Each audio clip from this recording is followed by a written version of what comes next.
क्या नाम है? नाम से थोड़ा आप समझ रहे होंगे। रामनारायण चौधरी पढ़े थे हमने। रामनारायण चौधरी की पत्नी थे। इनका जन्म हुआ था सीकर में, एक जगह पड़ती है श्री माधोपुर। कौन सी जगह? लिख लो, जन्म स्थान श्री माधोपुर।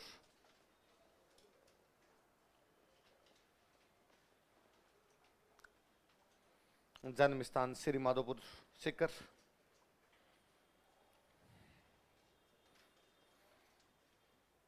कहां पर जन्म हुआ बताओ?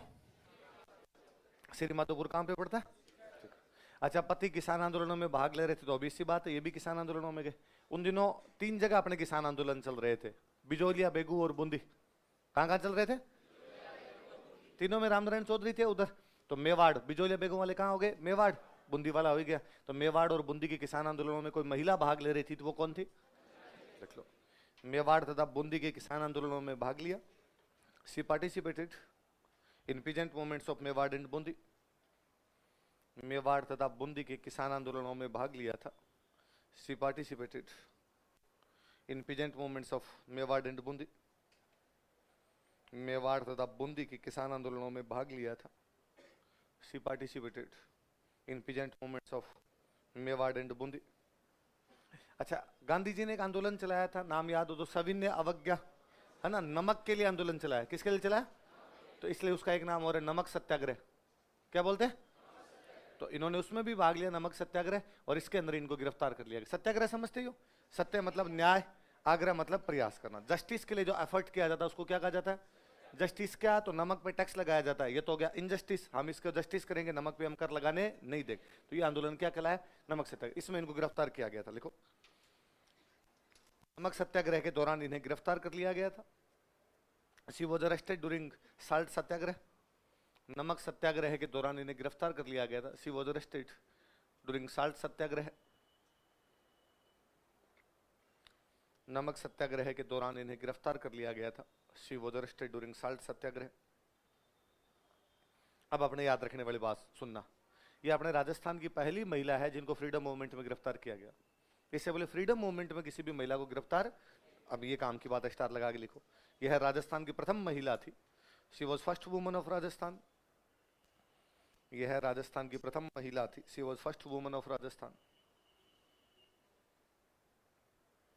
यह राजस्थान की प्रथम महिला थी जिन्हें स्वतंत्रता संग्राम में गिरफ्तार किया गया था। Who was arrested during freedom movement. जिन्हें स्वतंत्रता संग्राम में गिरफ्तार किया गया था। Who was arrested during freedom movement. जिन्हें स्वतंत्रता संग्राम में गिरफ्तार किया गया था। Who was arrested during freedom movement. ठीक है।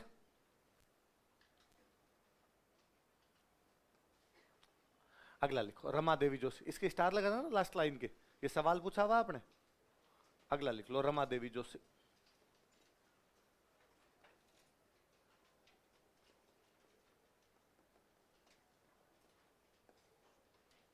रमा देवी जोशी। जन्म स्थान लिखो जयपुर। ये जयपुर की रहने वाली थी भाई। जन्म स्थान जयपुर। इनके थोड़ा पति का नाम याद रखना, क्योंकि इतना फेमस नाम नहीं, हमने पढ़ा नहीं था पहले, तो कोई इस बहाने इनका नाम भी याद हो जाएगा। लादूराम जोशी। पति का नाम लिख लो, लादूराम जोशी। अब कोई ये भी पूछ ले आपको, लादूराम जोशी कहाँ के नेता थे, तो जयपुर, या जयपुर के नेता थे लादूराम जोशी।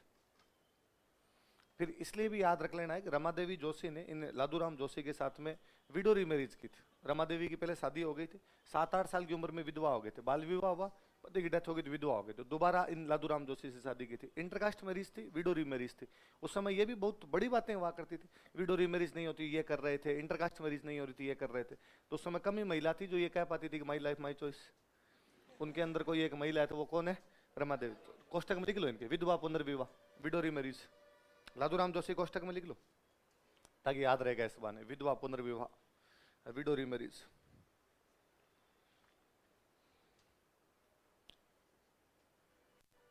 ये बिजोलिया वाले आंदोलन के अंदर गए थे, तो बिजोलिया आंदोलन के अंदर इनको गिरफ्तार किया गया था। लिख लो, इन्हें बिजोलिया आंदोलन में गिरफ्तार किया गया था।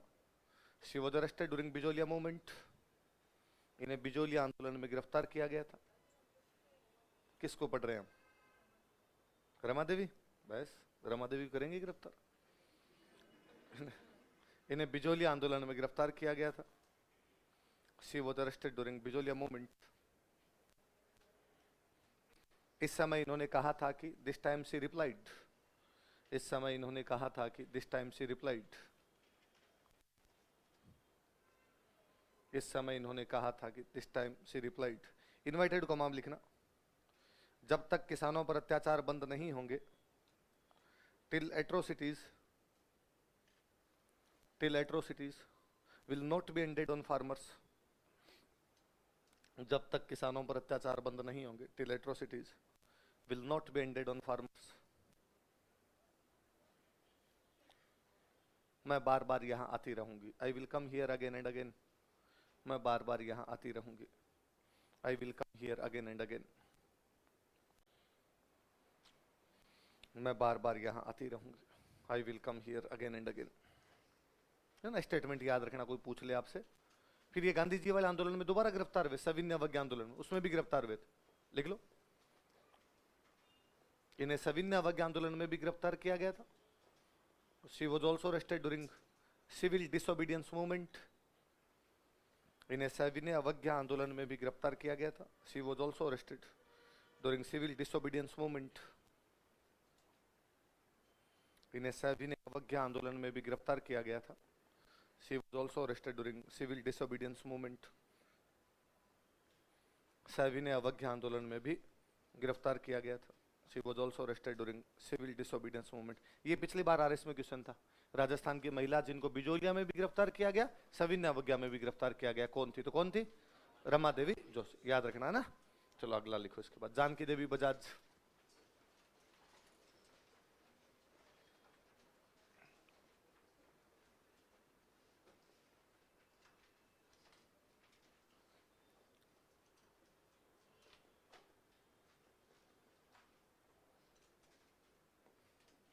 जानकी देवी बजाज. जन्म स्थान लिखो. मध्य प्रदेश में एक जगह पड़ती है जावरा. जन्म स्थान जावरा, मध्य प्रदेश.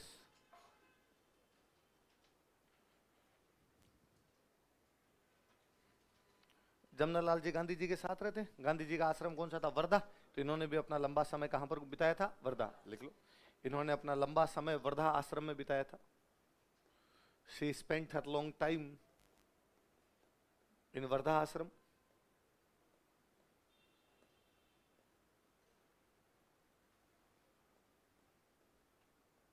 इन्होंने अपना लंबा समय वर्धा आश्रम में बिताया था. वर्धा कहां पड़ता है? Maharashtra. She spent her long time in Wardha आश्रम. बजाज जी की डेथ हो जाती है 42 में. कब डेथ हुई थी? 44. बजाज जी जयपुर प्रजामंडल के अध्यक्ष थे, बताया था मैंने. बजाज जी के बाद में मरने के बाद 44 में जयपुर प्रजामंडल का अधिवेशन हुआ. उस अधिवेशन में अध्यक्ष किसे बनाया गया? तो किसको बनाया गया? तो कोई पूछेगा जयपुर प्रजामंडल के 1944 में अध्यक्ष किसको बनाया गया था, या कब बनाया गया? लिखो 1944 ईस्वी में, इन 1944 एडी. 1944 ईस्वी में, 1944 एडी, इन्हें जयपुर प्रजामंडल का अध्यक्ष बनाया गया था. She was appointed as president of या चेयरपर्सन ऑफ जयपुर प्रजामंडल. इन्हें जयपुर प्रजामंडल का अध्यक्ष बनाया गया था. She was appointed as chairperson of Jaipur Prajamandal. इन्हें जयपुर प्रजामंडल का अध्यक्ष बनाया गया था. ये सवाल पूछा, स्टार लगाना इसके भी. She was appointed as chairperson of Jaipur Prajamandal. Jaipur Prajamandal का अध्यक्ष बनाया गया. सेवा भावी थे तो गौ सेवा आयोग का भी अध्यक्ष बनाया गया. किसका अध्यक्ष बनाया गया? गौ. लिख लो, इन्हें गौ सेवा आयोग का भी अध्यक्ष बनाया गया था. She was also appointed as chairperson of Gau Seva commission. इन्हें गौ सेवा आयोग का भी अध्यक्ष बनाया गया था. She was also appointed as chairperson of Gau Seva commission. इन्हें गौ सेवा आयोग का भी अध्यक्ष बनाया गया था. She was also appointed as chairperson of Gau Seva commission. सेठानी थे, 108 कुएं बनवाए थे. कितने कुएं बनवाए थे? लिख लो, इन्होंने 108 कुओं का निर्माण करवाया था. She built 108 wells. इन्होंने 108 कुओं का निर्माण करवाया था. She built 108 Wales.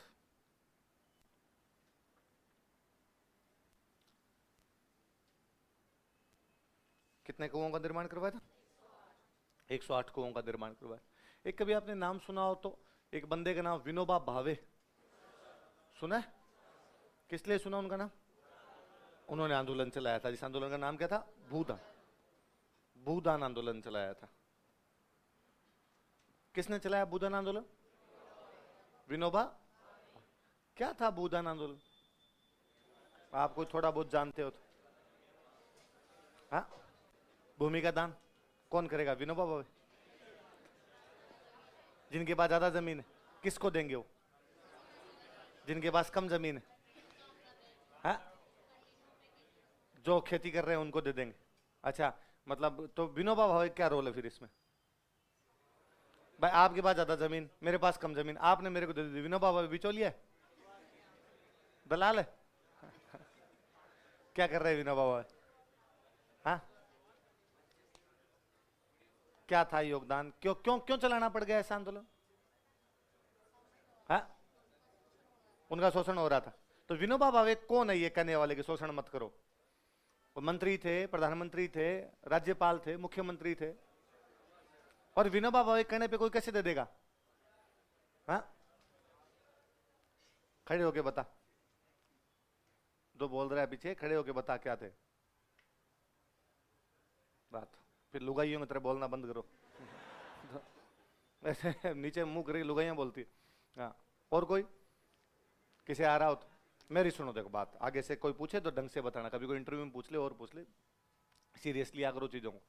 हुआ क्या कि जब आपका देश आजाद हुआ, देश की आजादी का केवल मतलब इतना है, पॉलिटिकल फ्रीडम। मतलब क्या है? राजनीतिक आजादी। जिस सीट पे पहले गवर्नर जनरल बैठता था उस सीट पे आगे बैठ जाएगा प्रधानमंत्री, जिस सीट पे पहले अंग्रेज बैठते थे उस पे आगे बैठ जाएंगे इंडियन। यही तो मतलब हो, पावर ट्रांसफर। पावर ट्रांसफर होगी, अंग्रेजों से पावर ट्रांसफर होकर इंडियंस के पास में आगे, इतना ही तो मतलब है। लेकिन क्या आजादी का मतलब केवल इतना था कि हम राजनीतिक रूप से आजादी प्राप्त कर ले? नहीं, हमारे भगत सिंह और उनका सबका सपना था कि संपूर्ण क्रांति। क्या होनी चाहिए? टोटल रिवॉल्यूशन होना चाहिए, संपूर्ण क्रांति होनी चाहिए, सब कुछ आजादी। तो संपूर्ण क्रांति में हमें और क्या चाहिए? तो कहा हमें राजनीतिक भी चाहिए, सामाजिक भी चाहिए, आर्थिक भी चाहिए। सामाजिक आर्थिक के लिए क्या किया जाए? तो हमने संविधान बनाया। क्या बनाया?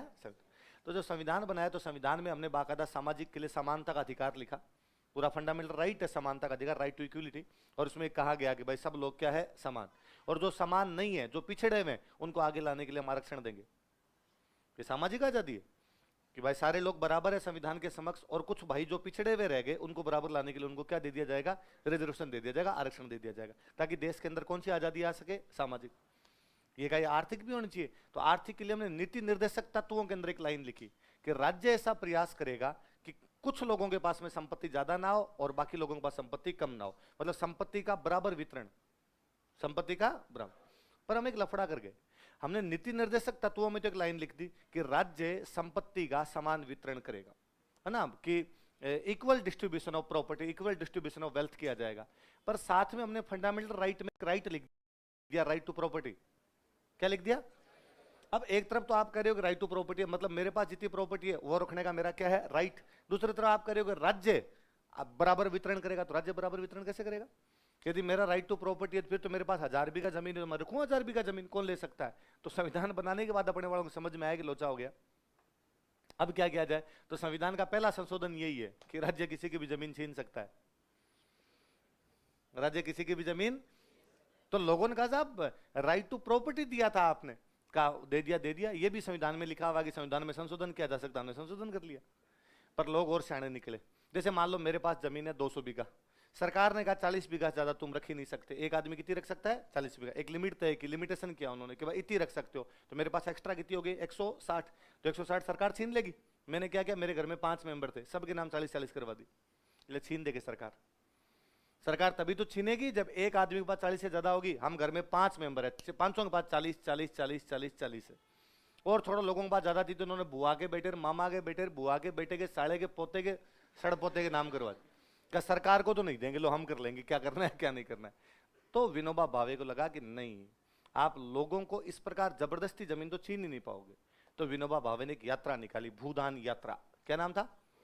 वो गांव के अंदर जाते, गांव वालों की मीटिंग करते और वहां गांव वालों को समझाते कि देखो कुछ भाइयों के पास जमीन एकदम नहीं है, कुछ भाइयों के पास जमीन ज्यादा है, और यदि हमने हमारे भाइयों का सहयोग नहीं किया तो फिर आजादी का मतलब क्या निकला। और लोग विनोबा भावे से प्रभावित हुए, उनसे इन्फ्लुएंस में आए लोग उनके, और उनके कहने पर, विनोबा भावे के कहने पर लोगों ने अपनी जमीनें विनोबा भावे को दे दी। मैंने कहा कि मेरे पास 200 बीघा है, 100 मैं रखता हूं, 100 रख लो। आपके पास गए, आपने कहा मेरे पास 400 बीघा है, मैं 150 रख लूंगा, 250 आप रख लो। किसी ने कहा मेरे पास 800 बीघा है, मैं 300 रख लूंगा, 500 आप रख लो। तो विनोबा भावे को जमीनें सौंपी, जमीनों कागज दिए। विनोबा भावे ने जमीनों कागज दिए सरकार को। किसको दिए? सरकार ने वो लेके जमीनें बांटी। फाइनली बांटने का काम तो सरकार करेगी ना, डॉक्यूमेंट तो सरकार बना के देगी। ये जो आंदोलन था, इस आंदोलन का नाम है भूदान। क्या नाम है? समझ में आई बात? भूमि का दान कर दिया तो इसलिए नाम क्या पड़ा इसका? भूत। किसने किया? जमींदारों ने। किसको किया? विनोबा भावे को। विनोबा भावे ने किसको दी? सरकार। सरकार ने किसमें बांटी? उन किसानों को जिन किसानों के पास में जमीनें नहीं। पहले बड़ी बात भाई, क्यों जरूरत पड़ गई? सरकार खुद ही कर लेती, पर सरकार के सामने कई लीगल लोचे आने लग गए, तो विनोबा भावे ने कहा मैं कर देता हूं। तो हम एक बात कहते हैं भाई, ये जो तरीका है ना इस प्रकार से कि विरोधियों को भी आप अपने पक्ष में लेके आ जाते हो, ये तरीका था गांधी जी का। किसका तरीका था भाई? लोगों को जबरदस्ती कुछ नहीं छीन सकते, लोगों को प्यार से कुछ भी आप उनसे ले सकते हो। तो हम हमेशा कहते हैं कि गांधी जी के राजनीतिक उत्तराधिकारी कौन है? कि जवाहरलाल नेहरू। कौन है? गांधी जी के आध्यात्मिक उत्तराधिकारी कौन है? वो जो स्पिरिचुअल वाली जो बातें कर रहे थे वो कौन कर रहे थे? विनोबा भावे। पॉलिटिकल जो बातें कर रहे थे वो कौन कर रहे थे? जवाहरलाल। तो गांधी जी के दो पक्ष जो हैं, उन दोनों के दो उत्तराधिकारी। उनके पॉलिटिकल सक्सेसर कौन है? जवाहरलाल नेहरू। उनके स्पिरिचुअल सक्सेसर कौन है? है बात बात सुन कि विनोबा भावे एक ऐसे राजनेता थे जो संत की तरह दिखाई देते थे। विनोबा भावे ऐसे राजनेता थे जो संत की तरह दिखाई देते थे तो पॉलिटिशियन। वही आदमी पॉलिटिशियन ही कर सकता है, इसके दिमाग में इस प्रकार की चीजें आती हो। ये भी पॉलिटिक्स ही है ना, किसी की लेनी किसी को बांटनी, पर वो संत की तरह दिखाई देते, लोग उनके प्रभाव में आते, उनको अपनी जमीनें दे दिया करते। ये जब भूदान यात्रा निकल रही थी, उसमें अपने राजस्थान की कोई महिला भाग ले रही थी, वो जानकी देवी बजाज। है बात समझो? लिख लो। इन्होंने विनोबा भावे की भूदान आंदोलन में भाग लिया था। She participated in Bhoodan movement of Vinoba Bhave.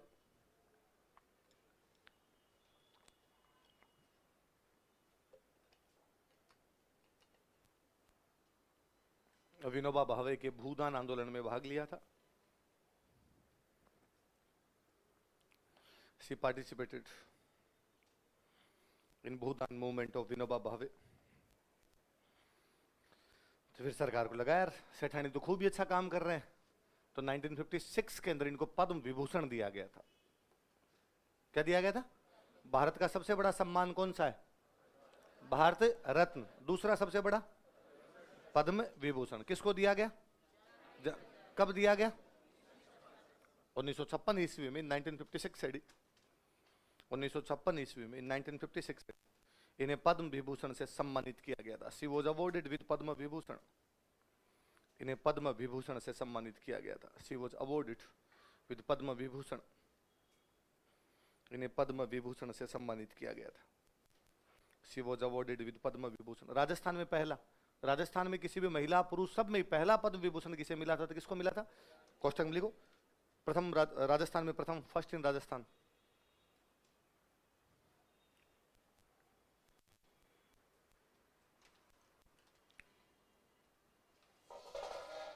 अगला लिखो, रतन शास्त्री।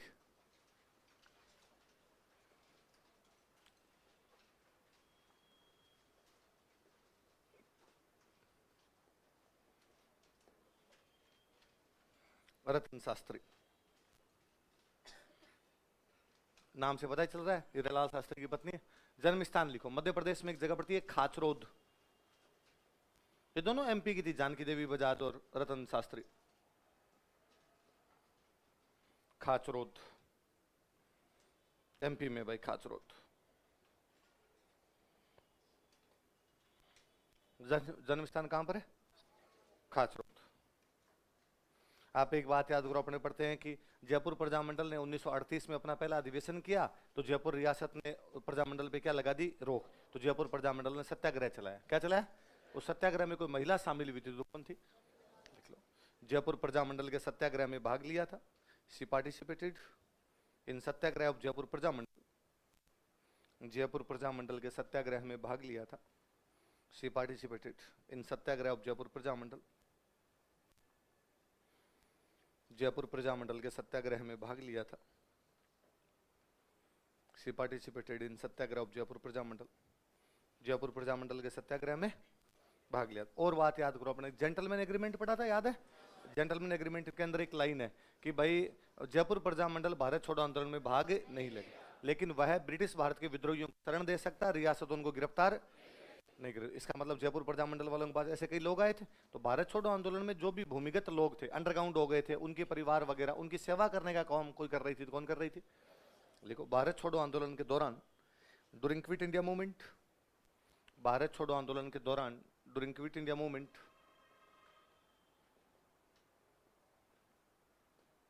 भारत छोड़ो आंदोलन के दौरान, ड्यूरिंग क्विट इंडिया मूवमेंट, इन्होंने भूमिगत कार्यकर्ताओं तथा उनके परिवारों की सेवा की थी। सी साउड underground workers and their families, इन्होंने भूमिगत कार्यकर्ताओं तथा उनके परिवारों की सेवा की थी। सी साउड underground workers and their families, इन्होंने भूमिगत कार्यकर्ताओं तथा उनके परिवारों की सेवा की थी। सी साउड underground workers and their families, भूमिगत कार्यकर्ताओं तथा उनके परिवारों की सेवा की थी।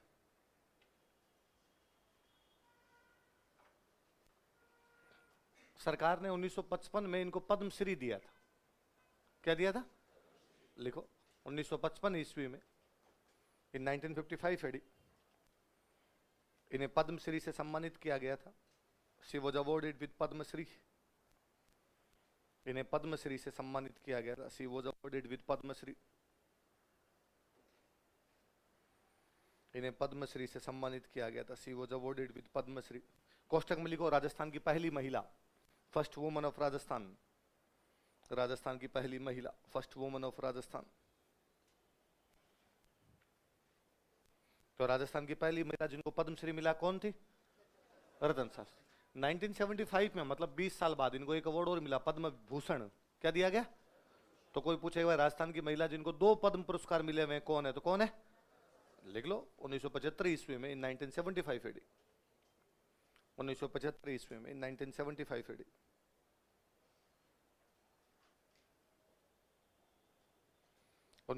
ईस्वी में, 1975 एडी, इन्हें पद्म भूषण से सम्मानित किया गया था। She was awarded with Padma Bhushan, इन्हें पद्म भूषण से सम्मानित किया गया था। She was awarded with Padma Bhushan. किससे सम्मानित किया गया? पद्म भूषण। याद रहेगी बात? अगला लिखो, नारायणी देवी वर्मा। नारायणी देवी जी की तो कई बातें अपनी पढ़ी हुई भी है ना। भारत छोड़ो आंदोलन में जेल गई थी, पढ़ा था हमने।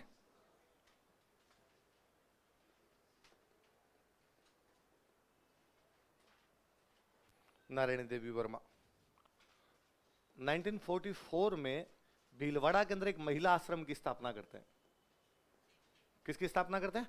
महिला आश्रम। कब?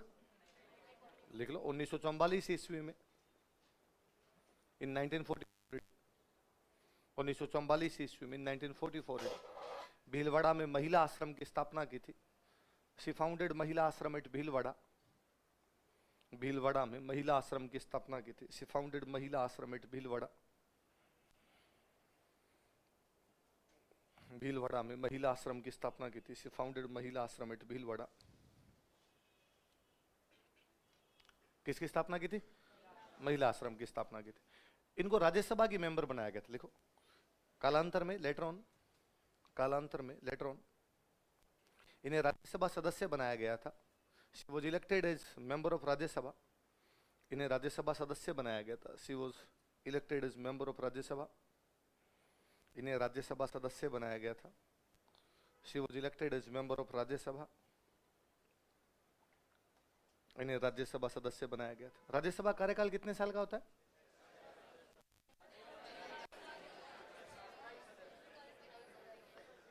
राज्यसभा परमानेंट हाउस है, राज्यसभा का कोई कार्यकाल, राज्यसभा के सदस्यों का कार्यकाल होता है। कितने साल का? फिर क्यों बोले? मैंने पूछा राज्यसभा कार्यकाल के 6 साल। 70 से 76 तक रहे थे। कब से कब तक रहे थे? लिख लो कोष्टक में, 70 to 76। कोई पूछे भाई नारायण देवी वर्मा कब से कब तक राज्यसभा के सदस्य थी, तो कब से कब तक? 70 to 76। अगले लिखो भाई, शांता त्रिवेदी।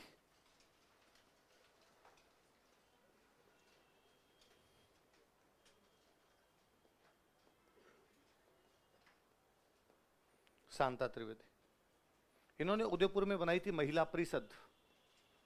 क्या बनाई थी?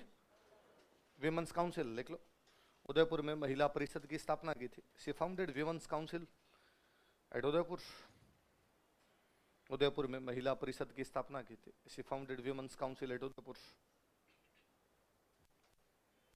उदयपुर में महिला परिषद की स्थापना की थी। She founded women's council at Udaipur. Udaipur में किसकी स्थापना की थी? महिला परिषद। इनका एक स्टेटमेंट है, याद रखना, एग्जाम में पूछा हुआ। इन्होंने एक बार कहा था कि भाई सुन लो पहले बात, कि आर्थिक सशक्तिकरण के बिना, बोलो देखे, विदाउट इकोनॉमिक एम्पावरमेंट, आर्थिक सशक्तिकरण के बिना महिलाओं के लिए राजनीतिक आजादी का कोई अर्थ नहीं है। राजनीतिक आजादी का कोई अर्थ कि भाई आप कहते हो महिला चुनाव लड़ सकती है, महिला वोट दे सकती है, पर मतलब क्या है? महिलाओं के पास पैसे तो है नहीं। जब तक महिला को यह कहना पड़ेगा, जब भी पैसे की बात आएगी महिला ये बोलेगी कि इनसे पूछना पड़ेगा, तब तक राजनीतिक आजादी का कोई मतलब है। फिर राजनीतिक आजादी का मतलब केवल इतना ही है कि फिर आप गांव के अंदर सरपंच पति, प्रधानपति, प्रमुख पति बना के छोड़ दोगे, है ना, कि महिला सरपंच है, सरपंच साहब ही कर रहे हैं। प्रधान बन गई महिला लेकिन प्रधानपति है, प्रमुख बन गई महिला लेकिन प्रमुख पति है, फिर उसका कोई भी मतलब नहीं। पहले महिलाओं के हाथों में पैसे दो, फिर उनको कहोगे जा सिमरन। लिखो, इन्होंने कहा था कि शी सेड दैट, इन्होंने कहा था कि शी सेड दैट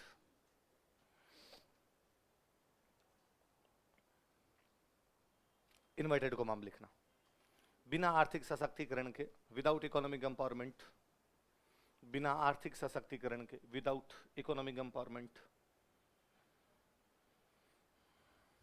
बिना आर्थिक सशक्तिकरण के, विदाउट इकोनॉमिक एम्पावरमेंट, महिलाओं के लिए राजनीतिक आजादी का कोई अर्थ नहीं है।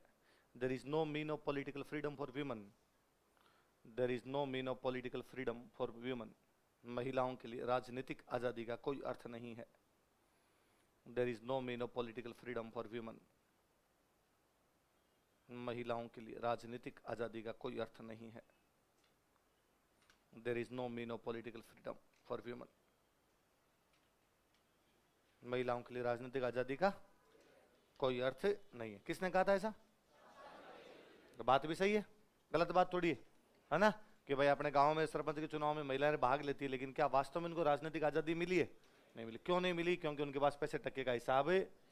तो मुझे याद आता है कि हम जब बहुत 5वीं तक में पढ़ा करता, हमारे जो ग्राम पंचायत थी वहां पे एक महिला सरपंच बने, गुरमीत कौर। क्या नाम? गुरमीत। पर सरपंच ही उनके पति करते, दलीप सिंह उनके पति का नाम था। तो अब हम गांव में यूं सुनते टाबर कि सरपंच साहब कौन है, सरपंच साहब कौन है? दलीप सिंह, दलीप सिंह सरपंच साहब है, दलीप सिंह सरपंच साहब है। स्कूल में जब टीचर याद करवाते, बताओ अपनी ग्राम पंचायत के सरपंच का नाम क्या है? गुरमीत कौर। अब हम बच्चे कंफ्यूज रहते, भाई अपने गुरमीत कौर है या दलीप सिंह है? तो हमारे यहाँ हर सैटरडे को बाल सभा हुआ करती, तो उस बाल सभा में से क्वेश्चन पूछते, भारत का प्रधानमंत्री बताओ, भारत का राष्ट्रपति बताओ, हमारे राजस्थान के वैज्ञानिकों के नाम बताओ, ऐसे क्वेश्चन पूछते। तो एक दिन किसी बच्चे से क्वेश्चन पूछा कि बताओ अपनी ग्राम पंचायत के सरपंच कौन है? तो बच्चा डाफा चूक, उसको लगे क्या बताया जाए, सरपंच गुरमीत कौर है कि दलीप सिंह है? तो उसने कहा दलीप कौर। मिक्स किया दोनों को उसने, भाई दलीप लिया और उधर का क्या लिया, कौर लिया, का दलीप कौर है। तो वो बात है, क्योंकि बच्चे ने देखा हमेशा दलीप सिंह जी को ही था सरपंची में, पर उसके कौर कौर उधर वाला याद रहा, तो दोनों मिक्स कर दिए। तो शांता त्रिवेदी वाली बात सही है कि बिना आर्थिक सशक्तिकरण के महिलाओं के लिए राजनीतिक आजादी का कोई अर्थ। फिर मैं 5-6 महिलाओं के नाम लिख रहा हूं, केवल नाम याद रखना, कहाँ की थी इतना आप पूछेंगे कोई, तो मैं आगे एक लिस्ट बना देता हूं, आप उतार लो, बाद में अपने आगे अगले टॉपिक पे चलेंगे।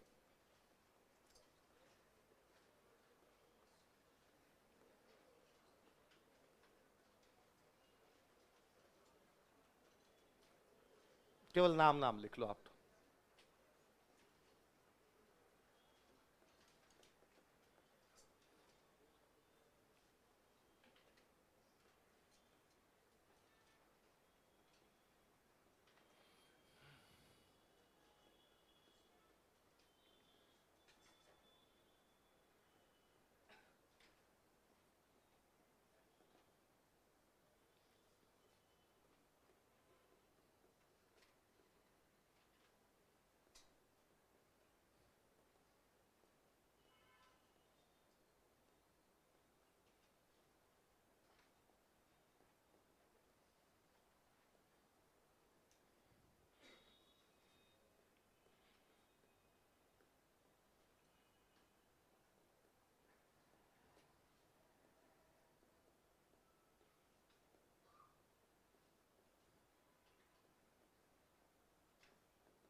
बता रही है?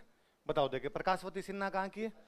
कमला स्वाधीन, दुर्गावती शर्मा, सरस्वती बोरा, और जोधपुर वाली महिलाओं के नाम बताओ देखे। सावित्री देवी भाटी, महिमा देवी किंकर, रमा। सावित्री देवी भाटी के स्टार लगाओ, ये 2013 के प्री का क्वेश्चन है।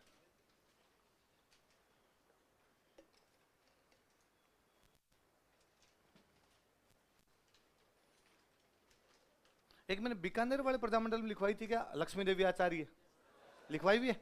फिर ठीक, ये भाई हो गया आपके, है ना, स्वतंत्रता सेनानी सारे, पुरुष महिला सारे पढ़ लिए। नया टॉपिक लिखो देख, राजस्थान के राजनीतिक एवं सामाजिक संगठन, political and social organisation of Rajasthan.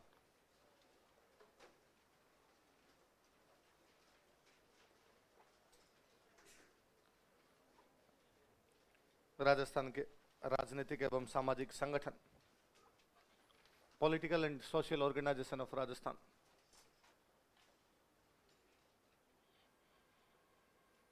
Rajasthan के राजनीतिक एवं सामाजिक संगठन,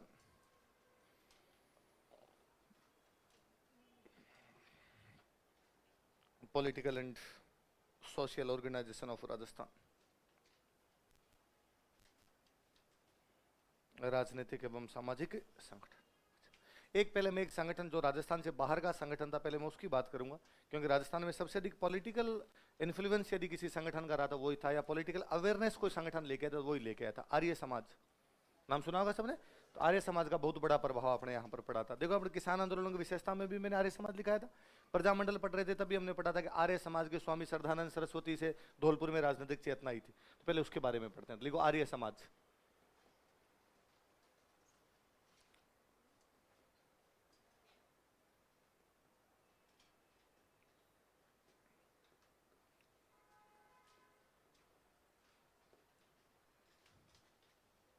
आर्य समाज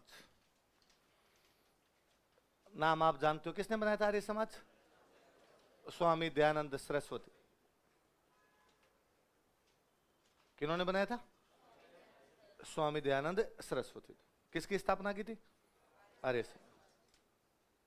मैं थोड़ी सी बात बता देता हूं, फिर अपने आगे पढ़ते हैं इसको। वह यह था कि जब अंग्रेजों का राज है तो अंग्रेजों ने हमारी कई कुप्रथाओं पे रोक लगाई। जैसे अंग्रेजों ने सती प्रथा बैन कर दी, अंग्रेजों ने कहा कि विधवाओं की शादी होनी चाहिए, अंग्रेज चाइल्ड मैरिज को बैन कर रहे थे, अंग्रेज कह रहे थे लड़कियों को पढ़ाना चाहिए।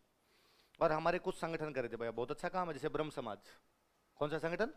ब्रह्म समाज। इस बात के लिए अंग्रेजों की तारीफ कर रहा था कि यार देखो, अंग्रेजों के खुद के देश में सती प्रथा नहीं, उन्होंने अपने बैन कर दी। अंग्रेजों खुद के देश में चाइल्ड मैरिज नहीं, अपने भी बैन कर दिया। अंग्रेज खुद लड़कियों को पढ़ाते हैं, अपने पढ़ाने लग गए। अंग्रेज खुद विधवाओं की शादी करते हैं, अपने भी करने लगे। शाबाश, वेल्डन अंग्रेजों। तब अपना एक आदमी सामने आया, जिस आदमी का नाम क्या था? उसमें कहा इसमें अंग्रेजों की पीठ ठोकने का जरूरत है, ये तो अपने भी नहीं थे, बीच में हमने शुरू कर दिए। तो आप तो ये कह दो कि पहले हमारे बड़के तो करते ही नहीं थे ये काम, बीच में हमने करने शुरू कर दिए, अब हम नहीं करेंगे, हम हमारे बड़कों की बात मान लेंगे। तो लोगों ने कहा भाई कब नहीं थे, अपने तो हमेशा देख ही रहे हैं सती प्रथा थी। तो उन्होंने कहा भाई भारत की सबसे पुरानी किताब है ऋग्वेद। कौन सी किताब है? और ऋग्वेद का 10 मंडल है, 10 चैप्टर है ऋग्वेद में। 10 मंडलों में से एक भी मंडल का एक भी सूक्त बता दो, एक भी श्लोक बता दो इसमें लिखा हुआ होगी सती होनी चाहिए। लोगों ने कहा ऋग्वेद में तो नहीं है। इसका मतलब ऋग्वेद में सती होने का उल्लेख नहीं, इसका मतलब सती प्रथा हमारे देश में नहीं थी। उनका ऋग्वेद का एक भी मंडल पढ़ के बता दो इसमें लिखा होगा कि बाल विवाह होना चाहिए। कहा नहीं, उल्टा लिखा हुआ है कि एक निश्चित आयु के बाद ही लड़कियों की शादी की जानी चाहिए। कहा ऋग्वेद में कहीं पढ़ के बताओ देखे कि इसमें लड़कियों को पढ़ाया नहीं जाना चाहिए। कहा नहीं साहब, उल्टा है। उल्टा ऋग्वेद के तो मंत्रों की रचना करने वाली महिलाएं थी, घोषा, सिकता, पाला, लोपामुद्रा और काकसावरी थी। और हमारे तो उपनिषदों के अंदर लिखा हुआ है कि राजा जनक के दरबार में गार्गी और यज्ञवल्क्य के बीच में संवाद हुआ था। यदि गार्गी संवाद में भाग ले रही है, इसका मतलब गार्गी पढ़ी लिखी है। गार्गी राजा जनक के दरबार में खड़ी होकर बोल रही, इसका मतलब महिलाएं पर्दा नहीं रखती है। गार्गी यदि वहां खड़े होकर बोल रही, इसका मतलब महिला राजा की सभा के अंदर जाके बोल सकती है। तो ये पढ़ाई वाली बात भी आपकी तो गलत है। उन्होंने कहा मुझे और बताओ देखे कि कहाँ लिखा हुआ है कि महिला पुनर्विवाह नहीं कर सकती। कहा नहीं, छोड़ो, अपने ऋग्वेद में ये है कि महिला यदि चाहे तो अपने पति को छोड़कर किसी दूसरे पति के साथ भी दोबारा शादी कर सकती है। इन परिस्थितियां और बताई हुई, इन परिस्थितियों के अंदर ये सब भी किया जा सकता है। इसका मतलब विधवा पुनर्विवाह भी हमारे तो होता था। तो उन्होंने कहा कि इसका मतलब पहले अपना समाज ये सब करता था, बीच में हमारे समाज ने करने बंद कर दिए, अब हमारे वापस उस पुराने समाज की तरफ हम लौट जाएंगे। इसलिए नारा दिया वेदों की ओर लौटो। क्या नारा दिया? वेदों की ओर लौटो, बैक टू द वेदास, वेदों की ओर लौटो। अच्छा, वे लोग कौन थे जो इन कुप्रथाओं को नहीं मानते थे, जिनमें ये चीजें नहीं थी? कहा वेदों के अंदर जो लोग हैं वो थे। वेदों में लोगों को क्या कहा गया? आर्य। वेदों में लोगों को क्या कहा गया? आर्य का मतलब होता है कुलीन, श्रेष्ठ, एलिट क्लास के जो लोग होते हैं, श्रेष्ठ जो लोग होते हैं, उनको क्या कहा गया? आर्य। इसलिए जब आप रामायण महाभारत ये जब देखते सुनते हो तो सीता जी आगे राम जी करेंगे, हे आर्य पुत्र, बोल रहे हैं बार बार ना, हे आर्य वर। तो आर्य का मतलब क्या होता है? श्रेष्ठ या कुलीन होता है। तो इन्होंने कहा हम श्रेष्ठ समाज बनाएंगे, आर्य समाज बनाएंगे। कैसा समाज बनाएंगे? जैसे हमारी आर्य रहते थे वैसा वैसा समाज हम बना लेंगे, और वैसा समाज बनाएंगे तो समाज में किसी भी प्रकार की जाति प्रथा नहीं होगी, किसी प्रकार का भेदभाव। क्योंकि हमारा ऋग्वेद तो साफ साफ कहता है कि वर्ण व्यवस्था कर्म आधारित है। वर्ण व्यवस्था किस पे आधारित है? कर्म आधारित वर्ण व्यवस्था का मतलब हुआ कि मैं पढ़ता और पढ़ाता हूं तो मैं ब्राह्मण हूं, पर मुझे लगे थोड़े दिन बाद में कि यार अपने जिम विम ज्वाइन करके बॉडी वॉडी बनाते हैं, अपने फौज में चलेंगे तो मैं क्षत्रिय हूं। फिर मुझे थोड़े दिन लगे कि यार कौन उधर कश्मीर में बंदूक लेके खड़ा रहे, अपने गांव में खेत पड़ा यार, खेती कर लेते हैं घर पे जाके, तो मैं वैसे हूं। फिर मुझे लगे कि यार खेती में तो कुछ होता नहीं, किसी बाणी की दुकान पे जाके काम ही कर लें तो मैं शूद्र हूं। इसका मतलब एक ही आदमी अलग अलग वर्ण ज्वाइन कर सकता है। ये भी हो सकता है कि मैं पढ़ता और पढ़ाता हूं तो मैं ब्राह्मण हूं, मेरा भाई बॉडी वॉडी बना के सेना के अंदर जाए तो मेरा भाई क्षत्रिय है। इसका मतलब एक ही परिवार के अंदर अलग अलग लोग हो सकते हैं। इसलिए नवे मंडल के एक सूक्त के अंदर एक विद्यार्थी कहता है कि मैं छात्र हूं, मेरे पिता वैद्य और मेरी माता अनपिस्ती है। एक ही परिवार में अलग अलग प्रकार के लोग रहते हैं, आप एक ही परिवार अलग अलग लोग रहोगे, या एक ही आदमी अलग अलग वर्ण में जा सकता है, तो छुआछूत किस बात की? इसका मतलब वर्ण तो तय आपके कर्म के आधार पर हो रहा है, और कर्म के आधार पर वर्ण हो रहा है, इसलिए छुआछूत तो नहीं होगी। फिर भाई के साथ तो किस बात की छुआछूत करूंगा मैं? तो उनका हमारे समाज में न तो छुआछूत थी, न हमारे समाज में जाति प्रथा थी, हम वापस वही समाज बनाएंगे जैसा समाज किसने बना लिया था? आर्यों। आर्यों का समाज कहाँ लिखा हुआ है? वेदों में। इसलिए आर्यों के समाज को जाना तो किसकी तरफ लौटो? आई बात समझ? तो ये आर्य समाज की छोरी है बड़ी बड़ी सी। आर्य समाज वैसे बनाया गया था 1875 में बॉम्बे में। कहां बनाया गया था? 1875 में। कब, कहां बनाया गया? कब बनाया गया? किसके द्वारा? एक लाइन ये लिख लो, फिर अपने राजस्थान की बातें पढ़ेंगे ताकि याद रहे। 1875 ईस्वी में, इन 1875 एडी, 1875 ईस्वी में, इन 1875 एडी, स्वामी दयानंद सरस्वती ने, स्वामी दयानंद सरस्वती ने, स्वामी दयानंद सरस्वती, स्वामी दयानंद सरस्वती ने बॉम्बे में आर्य समाज की स्थापना की थी। Founded Arya Samaj eight Bombay. बॉम्बे में आर्य समाज की स्थापना की थी। Founded Arya Samaj eight Bombay.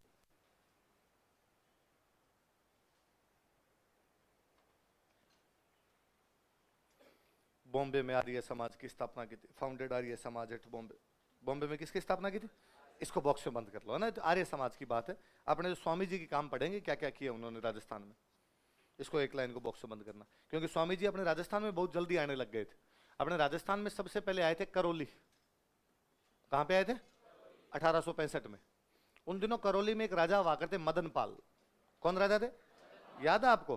करौली के राजा मदन पाल ने कोटा के राजा राम सिंह सेकंड की सहायता की थी, अंग्रेजों ने 17 तोपों की सलामी दी थी, पढ़ते हैं हम। उन मदन पाल ने स्वामी जी को बुलाया, तो राजस्थान में स्वामी जी पहली बार कहीं आए थे, तो कहां आए थे? किसके बुलाने पे? कब आए थे? 1865 ईस्वी में, इन 1865 एडी,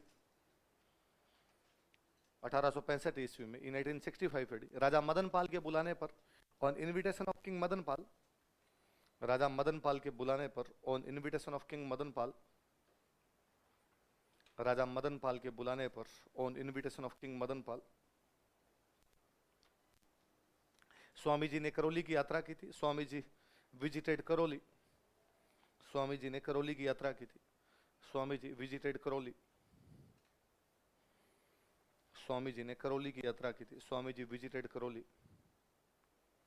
यह उनकी पहली राजस्थान यात्रा थी। It was his first Rajasthan visit. यह उनकी पहली राजस्थान यात्रा थी। It was his first Rajasthan visit. यह उनकी पहली राजस्थान यात्रा थी। It was his first Rajasthan visit. 1881 के अंदर दोबारा आते हैं भरतपुर। कहां पर आते हैं? अब सुनना देखो, जिस साल 1881 में भरतपुर आए, फिर लोगों ने कहा साहब हमारे भी आओ, हमारे भी आओ। तो इसी साल ये पहुंचे अजमेर। कहां पर गए? और अजमेर में इन्होंने बनाया आर्य समाज। अजमेर में क्या बनाया? आर्य समाज। इसी साल आए जयपुर, और जयपुर में बनाई वैदिक धर्म सभा। क्या बनाई जयपुर में? एक ही बात है, वैदिक धर्म सभा, आर्य समाज, सेम सेम सी बातें होगी। तो आर्य समाज कहां स्थापित किया गया? अजमेर कहां पे स्थापित किया गया, और जयपुर में क्या बनाएगी, वैदिक धर्म सभा। इसी साल एक बंदे ने इनको बुला लिया चित्तौड़, या मेवाड़ का दूंगा, मेवाड़ बुला लिया, कवि राजा श्यामल दास जी। किसने बुलाया, लिखो थोड़ा। 1881 ईस्वी में, इन 1881 एडी, 1881 ईस्वी में, इन 1881 एडी, इन्होंने भरतपुर की यात्रा की। ही विजिटेड भरतपुर, इन्होंने भरतपुर की यात्रा की। He visited Bharatpur. इस वर्ष जयपुर में आर्य समाज, सॉरी अजमेर में आर्य समाज तथा जयपुर में वैदिक धर्म सभा स्थापित किए गए। इस वर्ष दिस ईयर अजमेर में आर्य समाज तथा जयपुर में वैदिक धर्म सभा की स्थापना की गई। आर्य समाज एट अजमेर एंड वैदिक धर्म सभा eight Jaipur were founded. Arya Samaj eight Ajmer and वैदिक धर्म सभा एट जयपुर वर फाउंडेड। अजमेर में आर्य समाज तथा जयपुर में वैदिक धर्म सभा की स्थापना की गई। आर्य समाज एट अजमेर एंड वैदिक धर्म सभा एट जयपुर वर फाउंडेड। अजमेर में आर्य समाज तथा जयपुर में वैदिक धर्म सभा की स्थापना की गई। आर्य समाज एट अजमेर एंड वैदिक धर्म सभा एट जयपुर वर फाउंडेड। लाइन चेंज करके लिखो। कवि राजा श्यामल दास जी के बुलाने पर, जानते हो कवि राजा श्यामल दास जी तो आप, कवि राजा श्यामल दास जी के बुलाने पर, ऑन इनविटेशन ऑफ कवि राजा श्यामल दास जी, कवि राजा श्यामल दास जी के बुलाने पर, ऑन इनविटेशन ऑफ कवि राजा श्यामल दास जी, इस वर्ष इन्होंने मेवाड़ की यात्रा की। He visited Mewar this year. इस वर्ष इन्होंने मेवाड़ की यात्रा की। He visited Mewar this year. इस वर्ष इन्होंने मेवाड़ की यात्रा की। He visited Mewar this year. Mewar में उन दिनों महाराणा हुआ करते सज्जन सिंह। क्या नाम था महाराणा का, सज्जन सिंह जी का नाम ही सज्जन सिंह नहीं है, वास्तव में आदमी भी क्या थे, सज्जन। तो इन्होंने कहा भाई स्वामी जी आए हैं तो स्वामी जी को भाई ढंग की जगह रुकवाओ।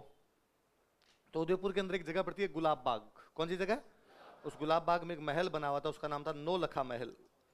क्या नाम था, तो स्वामी जी को कहां पे रुकवाया गया, नौलखा महल। नौलखा महल कहां पे, गुलाब बाग। गुलाब बाग कहां पे, उदयपुर। कौन से महाराणा ने, लिख लो, मेवाड़ महाराणा सज्जन सिंह ने, मेवाड़ महाराणा सज्जन सिंह, मेवाड़ महाराणा सज्जन सिंह ने, मेवाड़ महाराणा सज्जन सिंह, सज्जन सिंह ने इन्हें उदयपुर के गुलाब बाग के नौलखा महल में, इन्हें उदयपुर के गुलाब बाग के नौलखा महल में रुकवाया था। गोट स्टेड हिम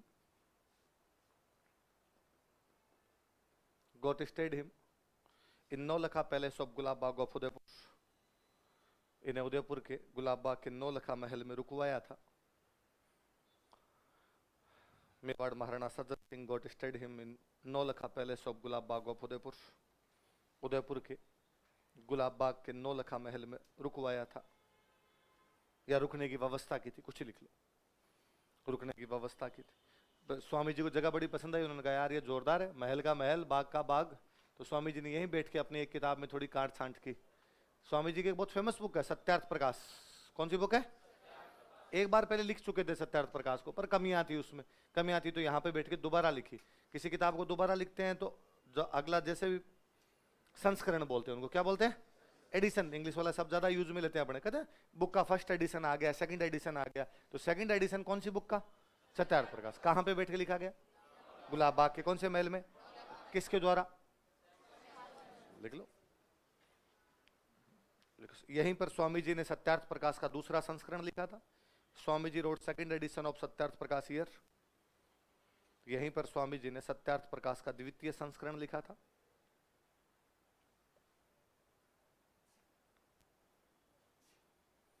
यहीं पर स्वामी जी ने सत्यार्थ प्रकाश का द्वितीय संस्करण लिखा था। Swami ji wrote second edition of Satyarth Prakash year. Swami ji wrote second edition of Satyarth Prakash year. Sajjan Singh जी के साथ अच्छी दोस्ती हो गई तो फरवरी 1883 में यहां पर एक सभा बनाएगी। उस सभा का नाम था परोपकारिणी सभा। क्या नाम था, देखो नाम से पता चलता है परोपकारिणी सभा का काम क्या होगा, परोपकार करना, मतलब दूसरे लोगों का ध्यान रखना। तो कौन सी सभा की स्थापना की गई, कहां पे की गई, उदयपुर, वहीं बैठे हैं तो वहीं करेंगे। देखो 1883 ईस्वी में, इन 1883 एडी, इन फरवरी 1883 एडी, फरवरी 1883 ईस्वी में, पूरा लिखना, फरवरी 1883 ईस्वी में, इन फरवरी 1883 एडी उदयपुर में परोपकारिणी सभा की स्थापना की गई। Paropkarini Sabha was founded at Udaipur. Udaipur में परोपकारिणी सभा की स्थापना की गई। Paropkarini Sabha was founded at Udaipur. Udaipur में परोपकारिणी सभा की स्थापना की गई। Paropkarini Sabha was founded at Udaipur. Udaipur में किसकी स्थापना की गई? महाराणा सज्जन सिंह उसका सभापति बनाया गया। लिखो, महाराणा सज्जन सिंह को इसका सभापति बनाया गया। Maharana Sajjan Singh was made it's chairperson. Maharana Sajjan Singh को इसका सभापति बनाया गया। Maharana Sajjan Singh was made it's chairperson.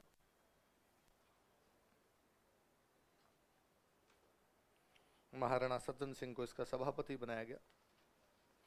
Maharana Sajjan Singh was made it's chairperson. पर फिर क्या भाई, उदयपुर राजस्थान के साइड में पड़ जाता है, अपने को पूरे राजस्थान में परोपकार करने, तो राजस्थान के सेंटर में सभा ले जानी पड़ेगी, और राजस्थान के सेंटर में था अजमेर। कहां पे था? तो कालांतर में परोपकारिणी सभा को कहां स्थानांतरित किया गया? लिख लो, कालांतर में इसे अजमेर स्थानांतरित कर दिया गया था। Later on it was shifted to Ajmer. कालांतर में इसे अजमेर स्थानांतरित कर दिया गया था। Later on it was shifted to Ajmer.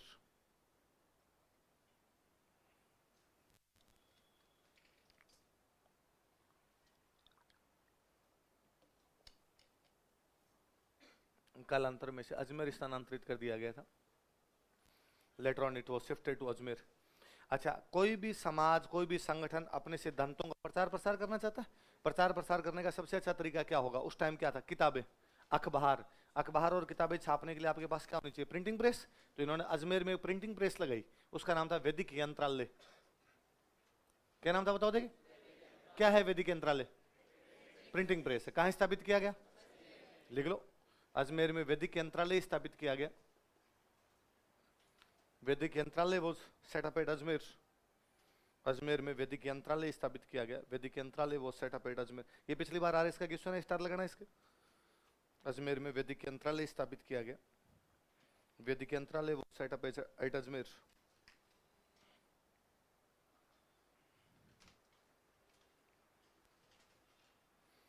तो वैदिक यंत्रालय कहां स्थापित किया गया? ऑब्वियसली बात है, अजमेर इनका मुख्य सेंटर है। अजमेर सेंटर है तो प्रिंटिंग प्रेस वहीं होगी, प्रिंटिंग प्रेस वहीं होगी, तो किताबें छापो वहां से।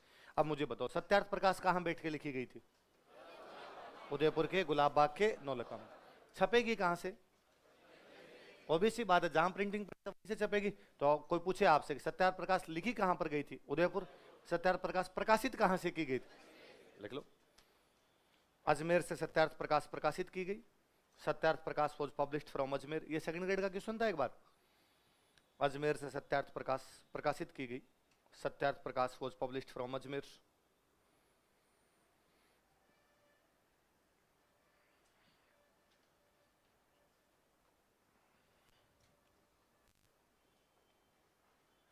उस समय जोधपुर में एक प्रधानमंत्री हुआ करते जिनका नाम था सर प्रताप।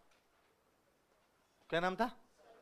सर तो अंग्रेजों की उपाधि दी हुई थी, प्रताप सिंह नाम था, सर प्रताप नाम से फेमस हुए। उन्होंने स्वामी जी कहा कि स्वामी जी जोधपुर भी आओ यार कभी। लिखो, प्रधानमंत्री सर प्रताप के बुलाने पर, on invitation of PM sir Pratap, प्रधानमंत्री सर प्रताप के बुलाने पर, on invitation of PM sir Pratap, प्रधानमंत्री सर प्रताप के बुलाने पर, on invitation of PM sir Pratap, Swami ji Jodhpur गए। स्वामी जी विजिटेड जोधपुर। स्वामी जी जोधपुर गए। स्वामी जी विजिटेड जोधपुर। वहां स्वामी जी का मन लग गया। वहां स्वामी जी जोधपुर के राजा हुआ करते जसवंत सिंह सेकंड। राजा कौन थे? ये बड़े प्रभावित थे स्वामी जी से। इनके एक मंत्री हुआ करते राव राजा तेज सिंह। मंत्री का नाम क्या था? ये बड़े प्रभावित थे, ये सारे के सारे बात मानते हैं। तो फिर स्वामी जी को लगाया थोड़े दिन यहीं पर बैठे हैं। लिखो, जोधपुर महाराजा जसवंत सिंह सेकंड, जोधपुर महाराजा जसवंत सिंह सेकंड तथा उनके मंत्री Rao Raja Tej Singh and his minister Rao Raja Tej Singh. Jodhpur Maharaja Jaswant Singh second तथा उनके मंत्री Rao Raja Tej Singh Jodhpur Maharaja Jaswant Singh second and his minister Rao Raja Tej Singh तथा उनके मंत्री राव राजा तेज सिंह भी स्वामी जी से प्रभावित थे, were also influenced with Swami ji, भी स्वामी जी से प्रभावित थे तथा उनके मंत्री राव राजा तेज सिंह भी स्वामी जी से प्रभावित थे, were also influenced with Swami ji. तो फिर स्वामी जी वहीं रहने लगे और राजा मतलब स्वामी जी का इतना कद्र करे, सर प्रताप खूब स्वामी जी को माने, स्वामी जी खुद सर प्रताप को खूब मानते थे कि भाई नहीं सर प्रताप, मुझे मेरा एक लेटर पड़ा हुआ स्वामी जी का, सर प्रताप बीमार हुए तो स्वामी जी उनको लेटर लिखते हैं कि सर प्रताप मैंने सुना है कि तुम बीमार हो, तुम जल्दी से जल्दी अपने स्वास्थ्य को ठीक करो, तुम्हारे पर पूरे भारत को सुधारने की जिम्मेदारी है, यदि तुम ही बीमार हो जाओगे तो भारत को सुधारेगा कौन।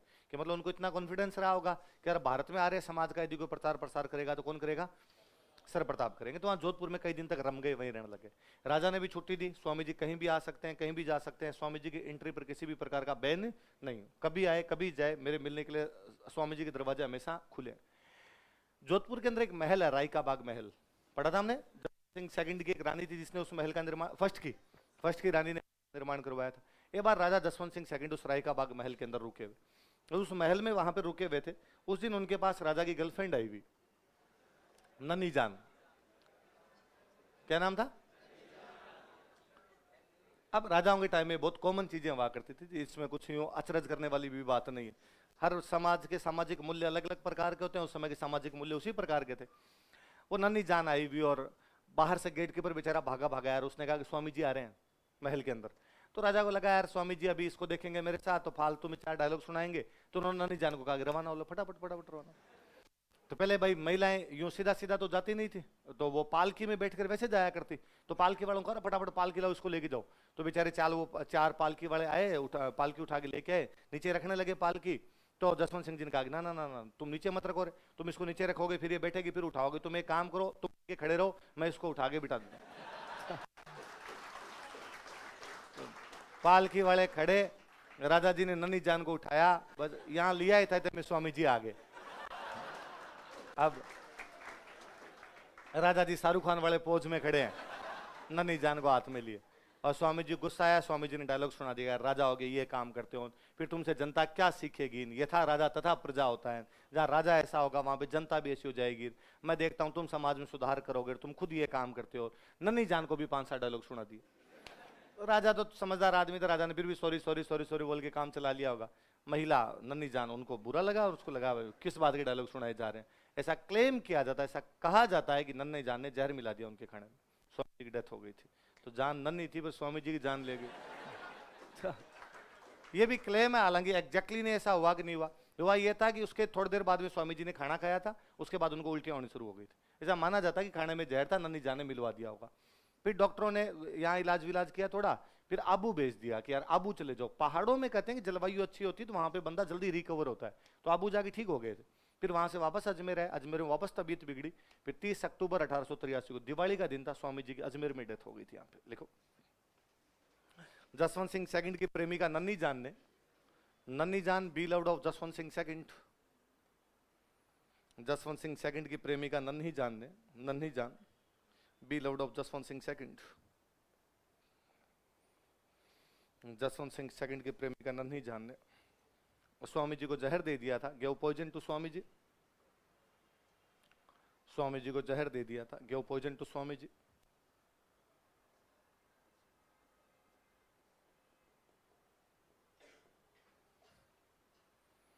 तीस अक्टूबर 1883 ईस्वी को, ऑन 30 अक्टूबर 1883 एडी, 30 अक्टूबर 1883 ईस्वी को, 30 अक्टूबर 1883 एडी, 30 अक्टूबर 1883 ईस्वी को दीपावली के दिन अजमेर में स्वामी जी की मृत्यु हो गई थी। Swami ji died at Ajmer on Deepawali, Deepawali के दिन अजमेर में स्वामी जी की मृत्यु हो गई थी। Swami ji died at Ajmer on Deepawali, Deepawali के दिन अजमेर में स्वामी जी की मृत्यु हो गई थी। Swami ji died at Ajmer on Deepawali. पर आर्य समाज का काम तो आगे भी चला भाई, स्वामी जी की डेथ हो गई तो क्या है, तो आर्य समाज का काम राजस्थान में किस किसने किया, लिखो आर्य समाज के कार्यकर्ता, वर्कर्स ऑफ आर्य समाज, आर्य समाज के कार्यकर्ता।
बताओ देखिए, मेवाड़ में कौन थे?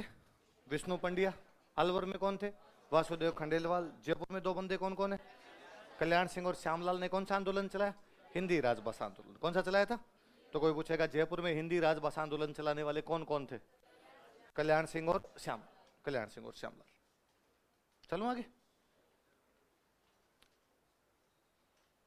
आगे चार नाम और लिखूंगा, पर वो चारों आपके पढ़े हुए नाम है। भरतपुर लिखो। प्रजामंडल में हमने दो नाम पढ़े थे, आपको याद हो तो, जुगल किशोर चतुर्वेदी और मास्टर आदित्येंद्र। पढ़े थे? तो ये नाम अपने सारे पढ़े हुए हैं।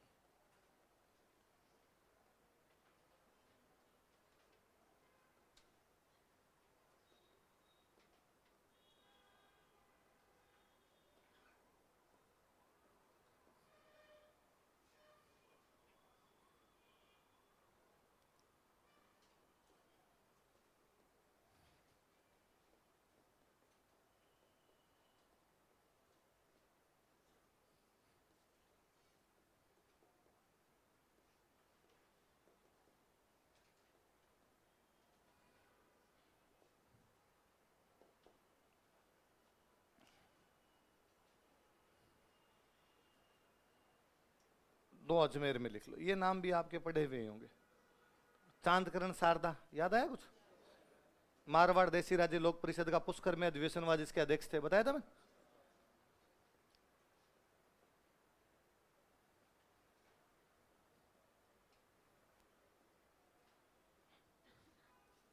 ऋणी के भाई थे हरविलास शारदा।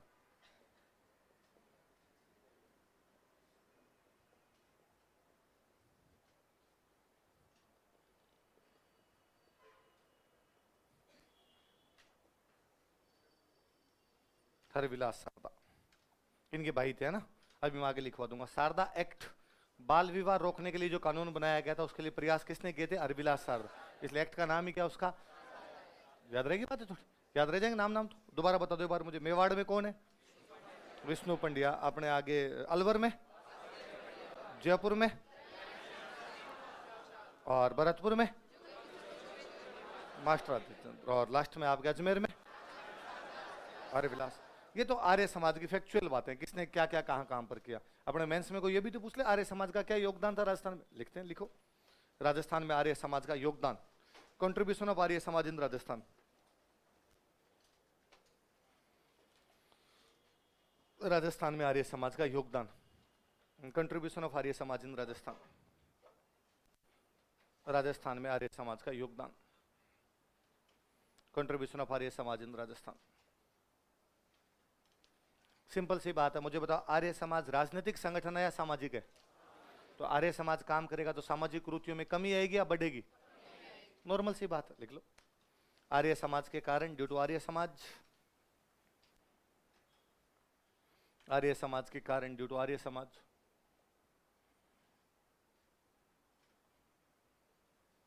राजस्थान में सामाजिक कुरीतियों में कमी आई थी। सोशल बेड कस्टम्स व रिड्यूस्ड इन राजस्थान। राजस्थान में सामाजिक कुरीतियों में कमी आई थी। सोशल बेड कस्टम्स व रिड्यूस्ड इन राजस्थान, रिड्यूस भी कम हुई। राजस्थान में सामाजिक कुरीतियों में कमी आई थी। सोशल बेड कस्टम्स व रिड्यूस्ड इन राजस्थान। सामाजिक कुरीतियों में क्या आई? आप देख लो, भारत में बाल विवाह रोकने के लिए अधिनियम बनाया गया था 1929, 1929। कब बना था? 1929। जोधपुर में बना 1885। जोधपुर में कब बन गया? भाई सर प्रताप और ये प्रधानमंत्री यही बनाने वाले, ये स्वामी जी के दोस्त हैं। स्वामी जी कह रहे हैं बनाओ बनाओ, तो इनका लो हम तो अभी लागू कर देते हैं। लिखो जैसे, इसी में लिखो जैसे, लाइक 1885 ईस्वी में, 1985 एडी, 1885 ईस्वी में, 1985 एडी, सर प्रताप ने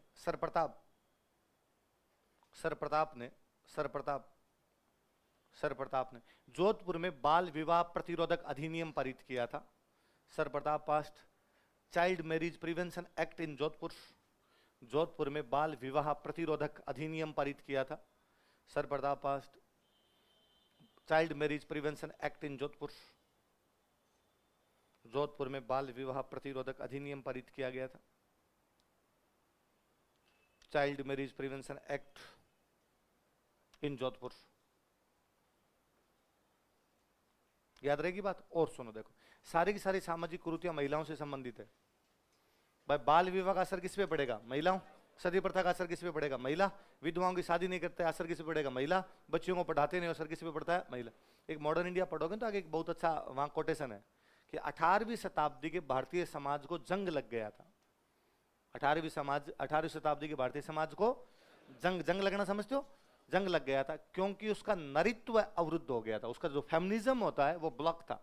एक गाड़ी के दो पहिए, एक पुरुष और एक महिला, वो पहिया पंक्चर है तो आपका कभी भी समाज आगे नहीं जा पाएगा। इसलिए 17वीं 18वीं शताब्दी का अपना जो समाज है भेद रुका हुआ सा समाज है, क्योंकि आपका एक पहिया उसके अंदर काम नहीं कर रहा। जब सुधार होंगे तो वो पहिया काम करेगा, तो महिलाओं से संबंधित सामाजिक कुरीतियां दूर होगी, तो महिला सशक्तिकरण को बढ़ावा मिलेगा, कमी आएगी? देखो, महिलाओं से संबंधित सामाजिक कुरीतियां कम हुई। Social bad customs related to women were reduced. महिलाओं से संबंधित सामाजिक कुरीतियां कम हुई।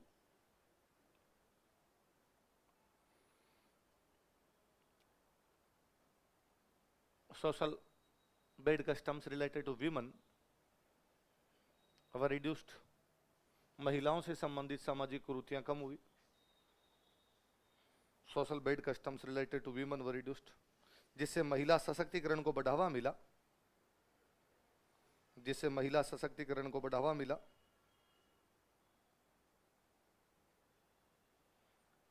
विच प्रमोटेड वीमेन एम्पावरमेंट, जिससे महिला सशक्तिकरण को बढ़ावा मिला। विच प्रमोटेड वीमेन एम्पावरमेंट, किसको बढ़ावा मिला? महिला सशक्तिकरण को बढ़ावा मिला। इसी में एग्जांपल लिखो अपने। ये चांदकरण शारदा थे, इनकी पत्नी थी सुखदा देवी। क्या नाम था?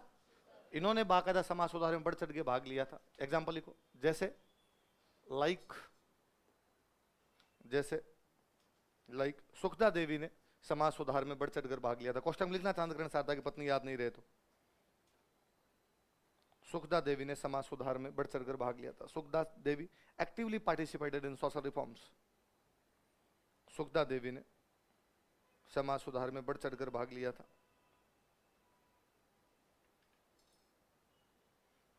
सुखदा देवी एक्टिवली पार्टिसिपेटेड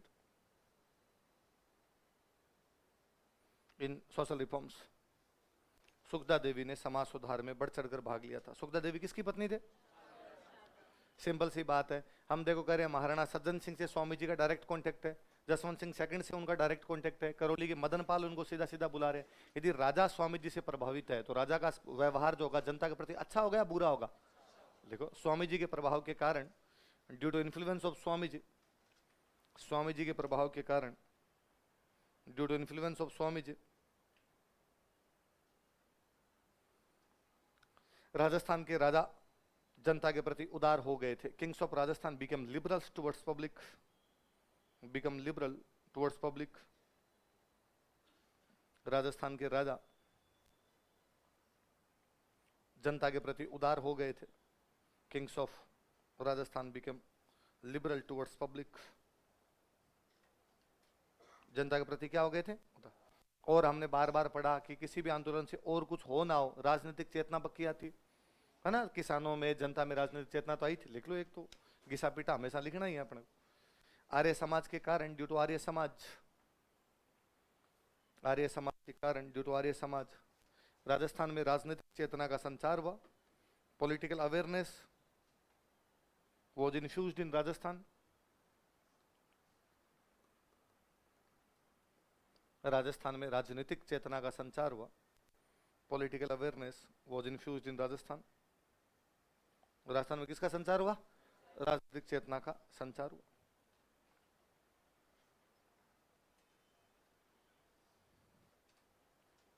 एक सिंपल सा सीधा सीधा, और हम कह रहे हैं प्रिंटिंग प्रेस लगाई थी, इन्होंने किताबें लिखी, इन्होंने समाचार पत्र निकाले। किताबें और समाचार पत्र और कुछ करे ना करे, फ्रीडम ऑफ एक्सप्रेशन को बढ़ावा देते हैं।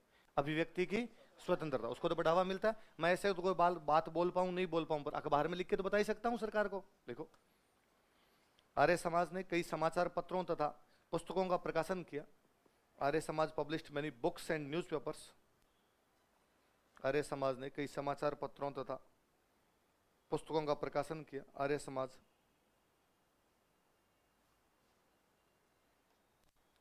आर्य Samaj published many books and newspapers. जिसे अभिव्यक्ति की स्वतंत्रता को बढ़ावा मिला, जिसे अभिव्यक्ति की स्वतंत्रता को बढ़ावा मिला, विच प्रमोटेड फ्रीडम ऑफ एक्सप्रेशन, जिसे अभिव्यक्ति की स्वतंत्रता को बढ़ावा मिला, विच प्रमोटेड फ्रीडम ऑफ एक्सप्रेशन। जैसे मैं चांदकरण शारदा की 2 बुक बताता हूं, 2 बुक्स के लिख लेना, चांदकरण शारदा की पुस्तक है, 2 बुक लिखी उन्होंने।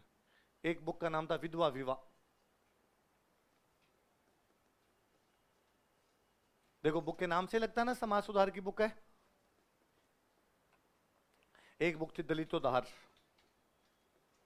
दलितों का उद्धार करेंगे, विधवाओं की शादी से संबंधित बात करेंगे।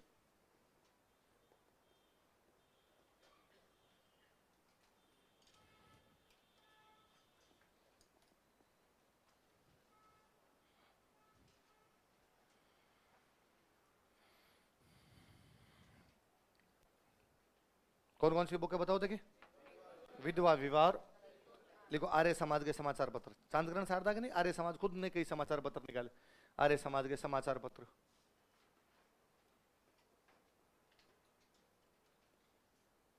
जग हितकारक,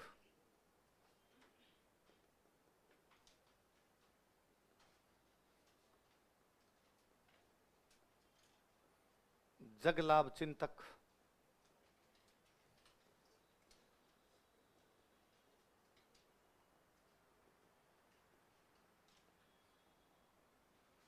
परोपकारक, तो नाम से लगता ना सब समाज सुधार वाले से अखबार।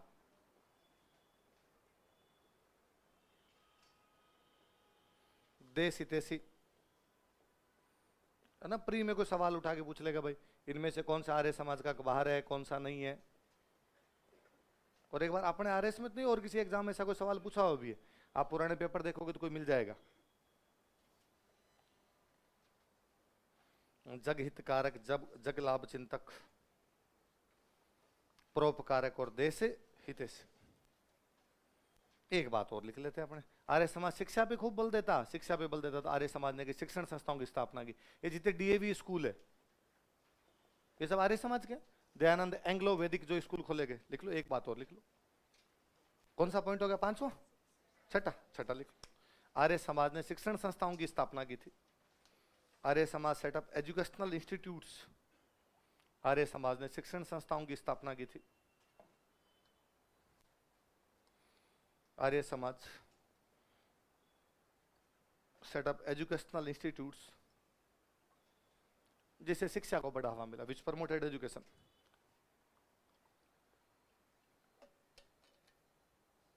जिसे शिक्षा को बढ़ावा मिला,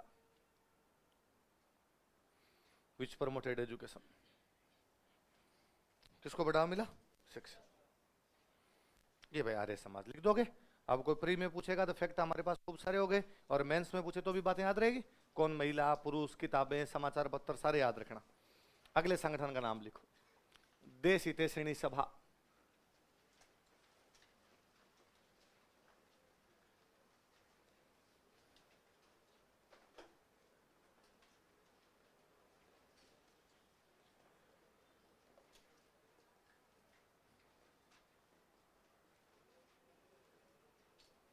देश हितैषिणी सभा,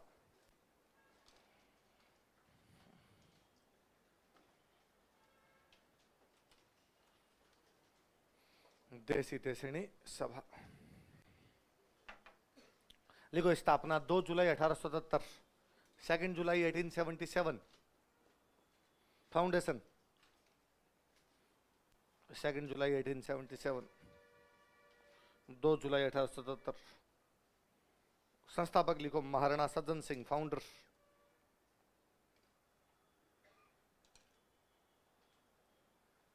संस्थापक महाराणा सज्जन सिंह, फाउंडर महाराणा सज्जन सिंह। अच्छा, अभी एक कवि राजा का नाम पढ़ रहे थे हम, क्या नाम था वो? महाराणा सज्जन सिंह के दरबार में ही है, तो वो भी इसके सदस्य थे। लिखो कवि राजा श्यामल दास जी भी इस सभा के सदस्य थे। कवि राजा Shyamal Das ji was also member of this सभा। कवि राजा श्यामल दास जी भी इस सभा के सदस्य थे। कवि राजा Shyamal Das ji was also member of this सभा।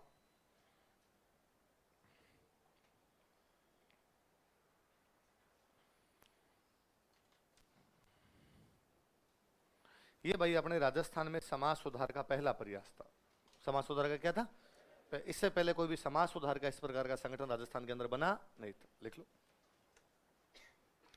यह राजस्थान में समाज सुधार का पहला प्रयास था। यह राजस्थान में समाज सुधार का पहला प्रयास था। It was first effort of social reform in Rajasthan. यह समाज सुधार का पहला संगठन था, ये लिख लो। It was first social reform organisation in Rajasthan. यह राजस्थान में समाज सुधार का पहला संगठन था। It was first social reform organisation in Rajasthan. बाद में तो ना हर रियासत में ये सभाएं बनाई गई थी। लिख लो, कालांतर में अन्य रियासतों में भी इस प्रकार की सभाएं बनाई गई थी। Later on such sabhas were organized या were established in other states। कालांतर में अन्य रियासतों में भी ऐसी सभाएं बनाई गई थी। Later on such sabhas were established in other states। कालांतर में अन्य रियासतों में भी ऐसी सभाएं बनाई गई थी। तो देश हितैषणी सभा कौन सी रियासत में बनी है? मेवाड़। बाद में अन्य में बन गई सब में। अगला संगठन लिखोगे, राजपूत हितकारिणी सभा।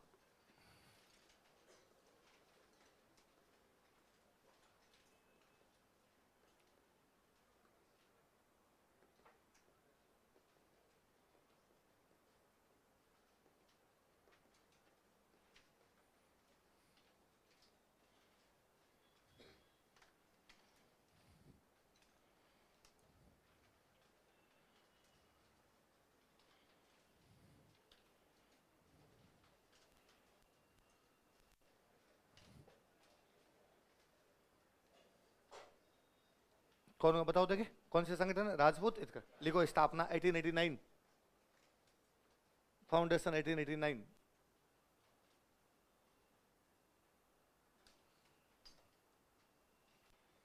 स्थापना कब हुई? 1889। संस्थापक लिखो, वोल्टर।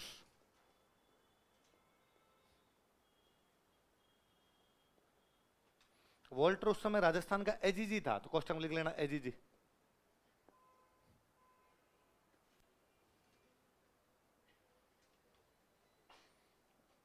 याद आया वोल्टर आपके? 57 की क्रांति के बाद के प्रभाव में मैंने लिखा है कि एक अंग्रेज अधिकारी वोल्टर ने कहा था कि राजा महाराजाओं के बच्चों के लिए अलग से स्कूल तथा कॉलेज होने चाहिए। 1869 में वोल्टर प्लान दिया गया, जिसके तहत 1875 में अजमेर में मेयो कॉलेज की स्थापना। पढ़ा था 1869 में। वो जो वोल्टर ये कह रहा था कि राजा महाराजाओं के बच्चों के लिए अलग से स्कूल होने चाहिए, वो वोल्टर बाद में राजस्थान का एजीजी बना। तो 1889 के अंदर उसने कौन सी संस्था बनाई? राजपूत हितकारिणी सभा। अच्छा, वोल्टर ये चाहता था कि मैं राजाओं को सुधार दूं। यदि राजा सुधर जाएंगे तो जनता अपने आप सुधर जाएगी, क्योंकि यथा राजा तथा प्रजा। नीचे लिखो, वोल्टर राजपूतों में समाज सुधार करना चाहता था। Walter wanted to make social reform in Rajputs.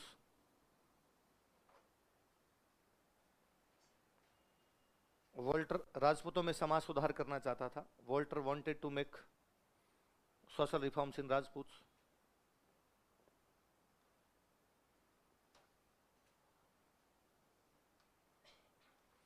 राजपूतों में क्या करना चाहता था? अतः इसके लिए सो फॉर इट उसने अजमेर में 2 अधिवेशन आयोजित किए। ही ऑर्गेनाइज्ड या ही कंडक्टेड 2 कॉन्फ्रेंसेज एट अजमेर। उसने अजमेर में 2 अधिवेशन आयोजित किए। ही कंडक्टेड 2 ऑर्गेनाइजेशंस एट अजमेर।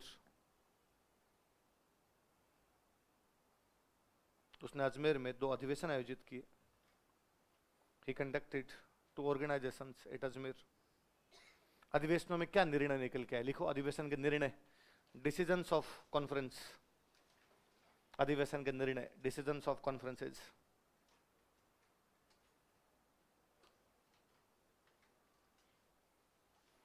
ये तो बात सामने आई भाई, राजा महाराजा एक से अधिक शादियां करते थे, बहुविवाह। क्या करते थे? तो राजाओं को समझाया कि यार तुम एक से अधिक शादियां करते हो, तुम्हारी तो पार पड़ जाती है, तुम्हारा देखे देखी लोग कर लेते हैं, उनकी जिंदगी उलझ के रह जाती है, इसलिए यार तुम रोकोगे तो बाकी जगह भी रुक जाएगा। और फिर बहुविवाह अपने आप में महिलाओं के खिलाफ अत्याचार है।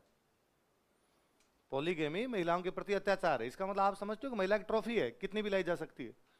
तो ये महिला के प्रति कुरीति है, इसे बंद किया जाना चाहिए। तुम बंद करोगे, देखने वाले लोग अपने आप बंद कर देंगे इसको। लिखो, बहुविवाह समाप्त किया जाना चाहिए। Polygamy should be ended. बहुविवाह समाप्त किया जाना चाहिए। Polygamy should be ended.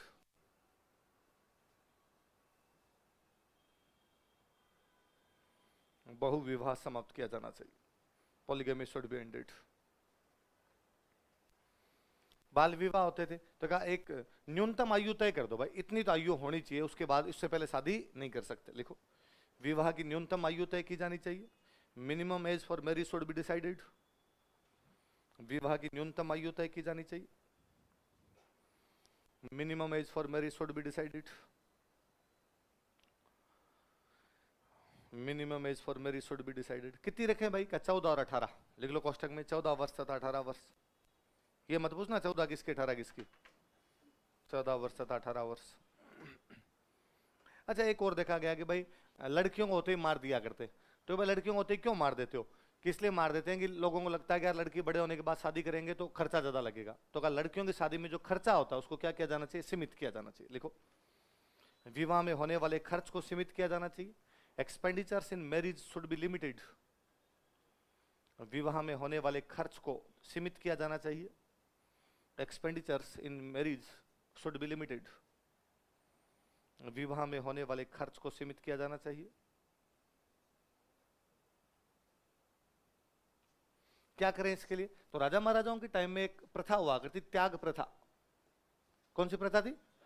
त्याग प्रथा। ये कहती है कि राजा जब अपनी बेटी की शादी करेगा तो लड़के वालों को दहेज देंगे, वो तो छोड़िए, राजा के दरबार में जितने भी कवि और संगीतकार उनको पैसे देने पड़ेंगे, और वो जितने मांगेंगे उतने देने पड़ेंगे। तो राजा त्याग करेगा। त्याग का मतलब छोड़ना, रुपए छोड़ेगा। तो जितने कवि होते, संगीतकार होते, विद्वान वगैरह होते, उनको राजा पैसे मांगता। वो जितने मांगते उतने राजा उनके बीच में पैसे बांटता। तो राजा खर्चा तो अपने आप बढ़ गया।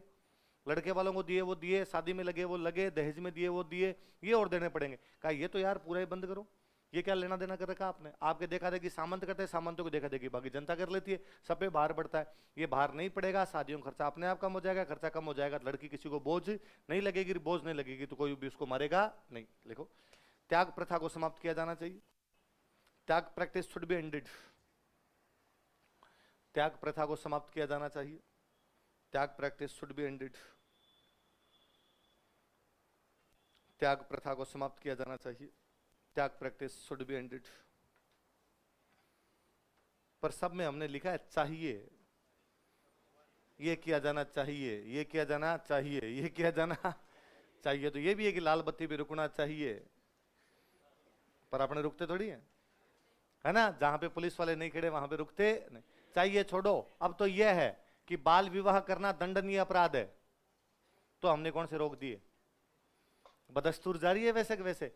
आप तो यह भी है कि दहेज देना तथा दहेज लेना दोनों दंडनीय अपराध है। पर कौन से दहेज देने रुक गए, दहेज लेने वाले रुक गए, दोनों चल रहे हैं। ये चीजें तब दूर होगी जब सामाजिक चेतना आएगी। जब तक सामाजिक चेतना नहीं आएगी तब तक न तो कानून से कोई बात बनने वाली, ना चाहिए से कोई बात बनने वाली। और मुझे तो ये बड़ा जोरदार लगता है कई बार कि आजकल अखबारों में कई बार ऐसे किस्से आते हैं कि दूल्हे ने दहेज के 11 लाख रुपए लौटाए।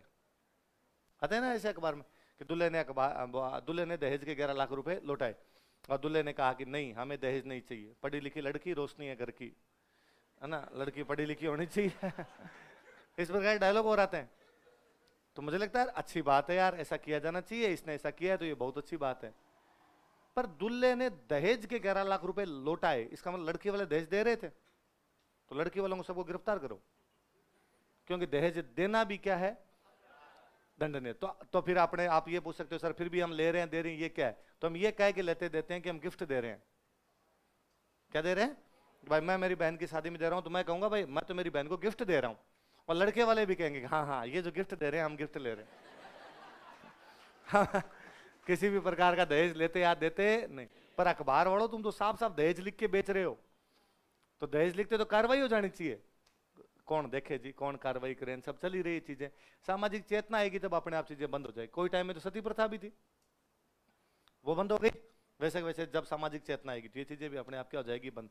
पर तब बेचारे वोल्टर ने जोर लगा लिया, लेकिन तब हमने बंद ही नहीं। हमने कहा तू कौन होता है कहने वाला, बहुविवाह करेंगे नहीं करें, हमारी हिम्मत 1 रखें, 4 रखें, 10 रखें। फिर 1936 में जाता था, संगठन ही समाप्त कर दिया गया था। बस लीगल बाउंडेशन तो थी नहीं, लीगल बाउंडेशन नहीं थी, इसलिए समाज सुधार का कोई भी प्रयास सफल नहीं हो पाया। नीचे लाइन चेंज करके लिखो, कानूनी बाध्यता नहीं होने के कारण, due to lack of legal boundation, कानूनी बाध्यता नहीं होने के कारण, due to lack of legal boundation, कानूनी बाध्यता नहीं होने के कारण, due to lack of legal foundation, समाज सुधार के प्रयास सफल नहीं हो पाए थे। Social reforms should not be succeed, समाज सुधार के प्रयास सफल नहीं हो पाए थे। Social reforms should not be succeed. अतः 1936 ईस्वी में, सो इन 1936 एडी, अतः 1936 ईस्वी में, सो इन 1936 एडी, यह संगठन बंद कर दिया गया था। दिस ऑर्गेनाइजेशन वाज क्लोज्ड, यह संगठन बंद कर दिया गया था। This organisation was closed.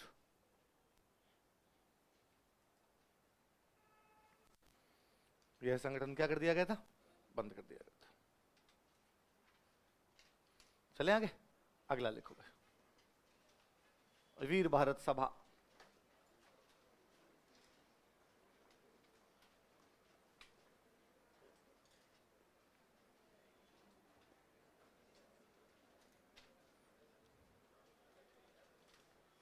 वीर भारत सभा लिखो। स्थापना 1910, 1910।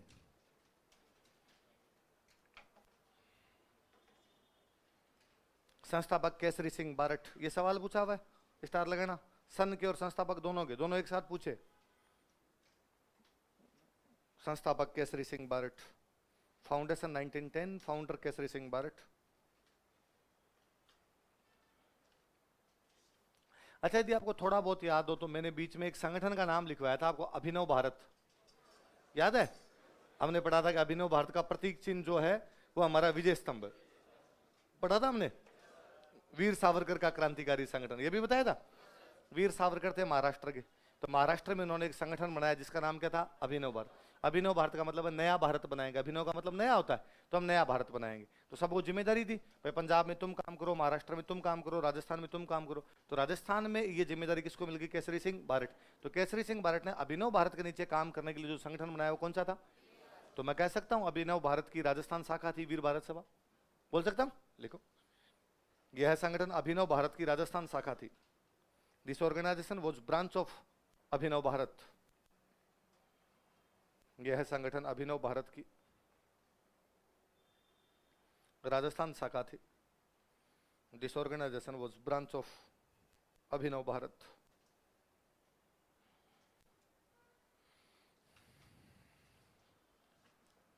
अगला लिखो, हिंदी साहित्य समिति। इंग्लिश में ही लिखना भाई ना, हिंदी साहित्य समिति।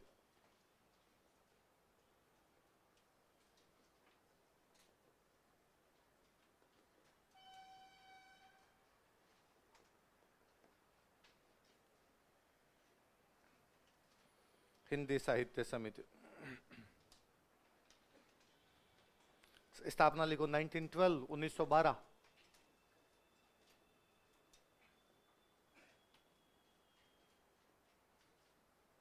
संस्थापक लिखो जगन्नाथ दास अधिकारी।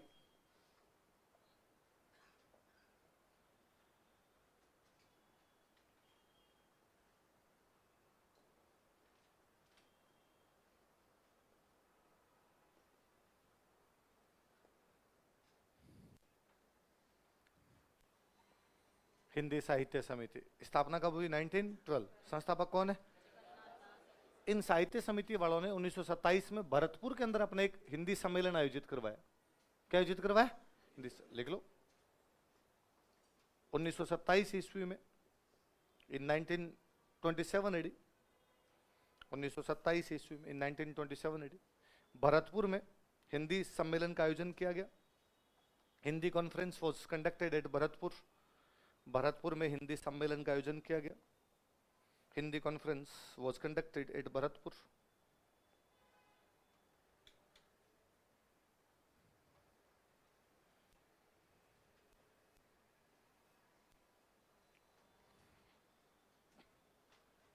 भरतपुर में किसका आयोजन किया गया? हिंदी सम्मेलन का आयोजन किया गया। ये जो हिंदी सम्मेलन हुआ था, इसके अध्यक्ष थे गौरी शंकर हीराचंद ओझा। याद आई बात? लिखो, अध्यक्ष गौरी शंकर हीराचंद ओझा, प्रेसिडेंट गौरी शंकर हीराचंद ओझा।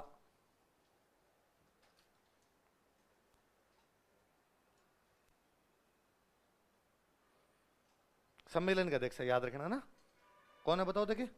गौरी शंकर हीराचंद ओझा, इतिहासकार थे ना, जीएच ओझा, गौरी शंकर हीराचंद। दो बड़े लोग इसमें भाग लेने के लिए, एक तो रविंद्रनाथ टैगोर, एक जमनालाल बजाज। कौन कौन? लिख लो। रविंद्रनाथ टैगोर तथा जमनालाल बजाज ने भी इसमें भाग लिया था। Rabindranath Tagore and Jamnalal Bajaj also joined it.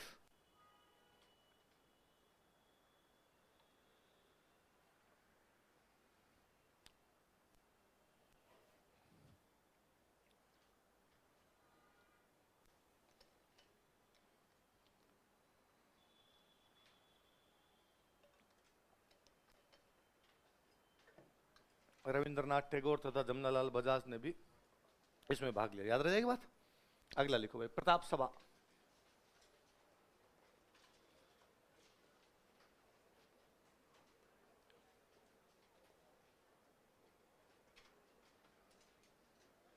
Pratap सभा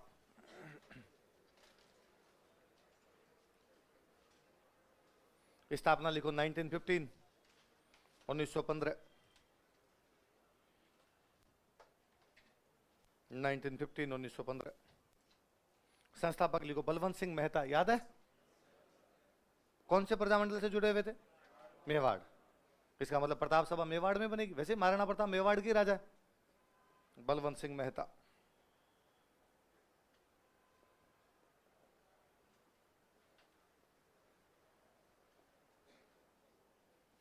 बलवंत सिंह मेहता संस्थापक कौन है?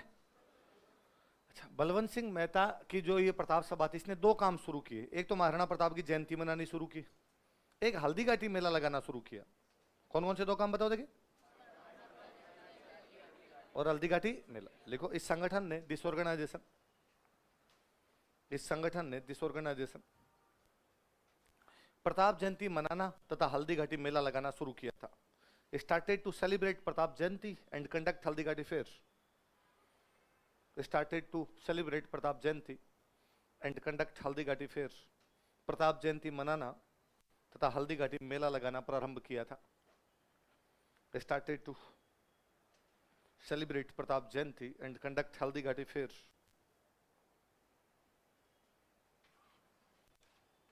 प्रताप जयंती मनाना तथा हल्दी घाटी मेला लगाना शुरू किया था। कौन से संगठन ने? प्रताप सभा। कब बनाया गया? किसके द्वारा? अगला भाई स्टार लगा के संगठन लिखो, राजपूताना मध्य भारत सभा।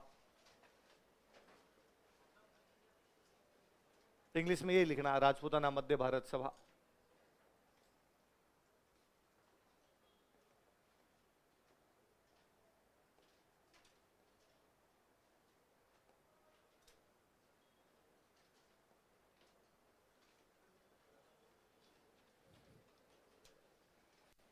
स्थापना लिखो 1918,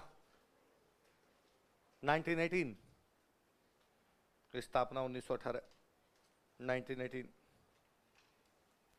स्थान लिखो कहां पर की गई, ये जगह भी पूछते हैं भाई। प्लेस, दिल्ली के अंदर एक मारवाड़ी पुस्तकालय है चांदनी चौक में। मारवाड़ी पुस्तकालय चांदनी चौक दिल्ली लिख लो। मारवाड़ी लाइब्रेरी लिख लेना इंग्लिश में, चांदनी चौक दिल्ली।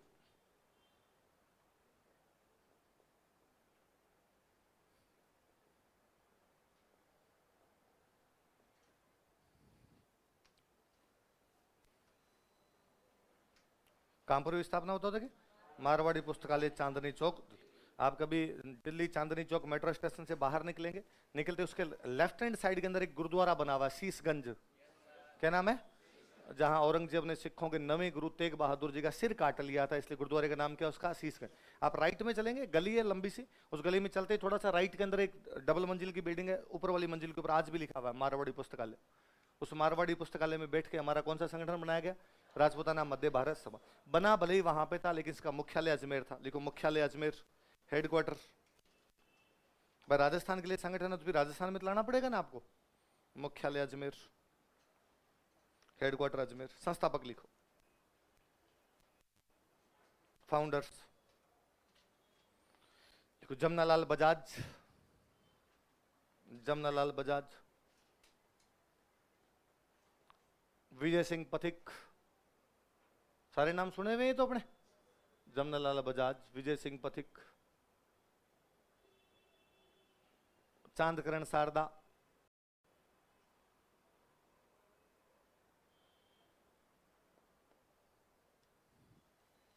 कौन कौन से बताओ देखे। गणेश शंकर विद्यार्थी, गणेश शंकर विद्यार्थी,